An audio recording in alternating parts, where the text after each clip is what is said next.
Hey there, friends, and welcome to another book review by John Henry Sheridan. Book in question today is Riders on the Storm, My Life with Jim Morrison and the Doors by John Densmore.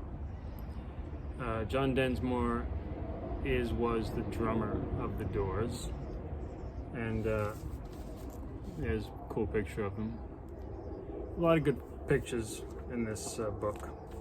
So, all right, let's get down to it. If you're a Doors fan, I imagine you would love it. If you're just interested in history of rock and roll, I imagine you'd love it. If you're interested in 60s music scene or just the 60s culture in general, I imagine you would love it. If you're none of those, then maybe not. But, I can't believe how smooth of a read it was. Very easy read. I'm actually not a Doors fan per se. Like I've never worn a Doors t-shirt or put up a Doors poster in my life, but I've known their music. From a young age, I was exposed to it and appreciated it. I understood it was dark, but compared to heavy metal that I grew up with, I didn't really understand the darkness until now. Till later on, as an adult, I heard the darkness implied in the lyrics and the tone, all that. It really was an eye opener to me. I hadn't fully appreciated that the Doors is a four-man band, just like the Beatles, which was pretty much the four of them the whole way through. Now I know the Beatles had a few different members in the very beginning. The Doors too, but basically from the whole career of recording and stuff was just these four guys in the Doors. John Densmore on drums, Jim Morrison on vocals, Ray Manzarek on organ, and Robbie Krieger on guitar. They would have session musicians, sometimes bass players would be on recordings or live, but officially it was just those four guys. And the three musicians were very solid, good players. And Jim Morrison was not much of a musician at all, which was interesting. But he was a poet and a performer, and some people call him a shaman. But he could sing on key for whatever reason. He just naturally sang on key all the time, even though he was not musical in any way. It's kind of funny. Couldn't play a chord or anything like that. So John Densmore, it's a little bit like an autobiography of him, John Densmore. Of course, he can only write from his perspective, but he does focus on Jim Morrison a lot, which is satisfying because for those of us who are either Doors fans or just kind of aware of the Doors in pop culture, you want to know more about Jim Morrison, especially because he's such an enigma. And having someone like John Densmore who lived close quarters with him for 4 years, it's a cool inside perspective. And it's kind of what you expect, It's a love-hate relationship.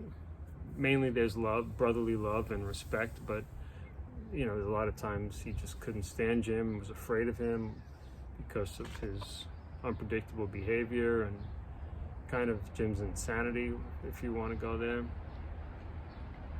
And then John Densmore had his own brother, blood brother named Jim, who also died young and had mental troubles. So very weird that he had those two Jims in his life that were like kind of driving him crazy,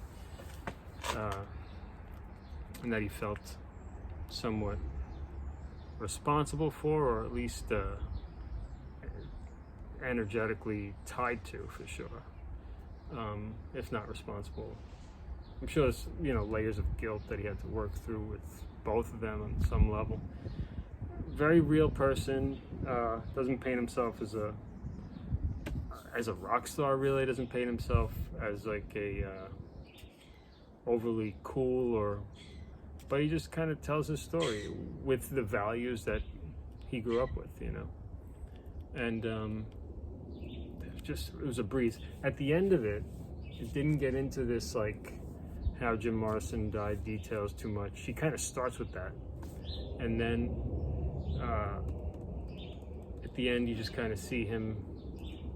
The tone of the book changes, and it's just more of this like processing and the different things he got into, and the timeline kind of falls apart. It's just like post Jim Morrison era, the basically 2 decades almost that he lived, because the book was published in 1990. Jim Morrison died in 71.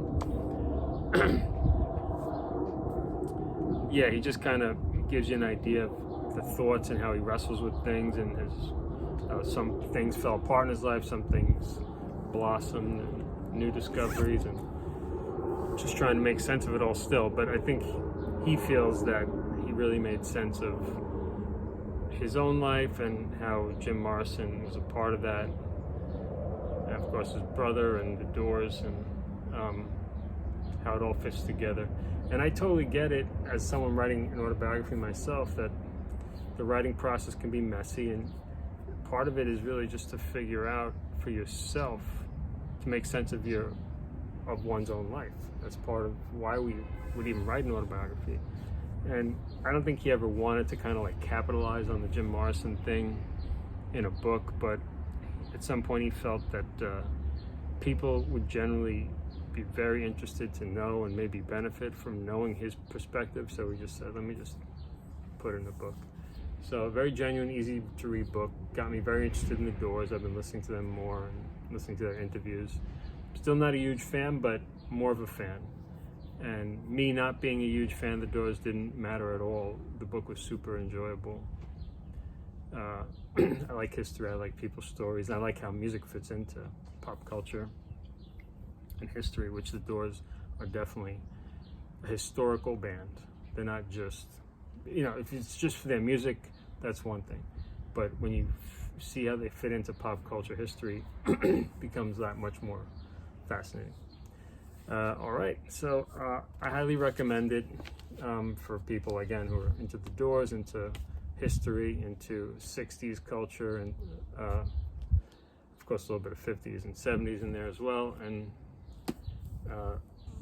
people who just like a good autobiography. It's quasi-autobiography because it's about Jim a lot, and it's about John as well. It's pretty awesome. Thank you, John Densmore, for writing this. Okay, that's all for now. See you next time. Enjoy the sun every day if you can. Ciao.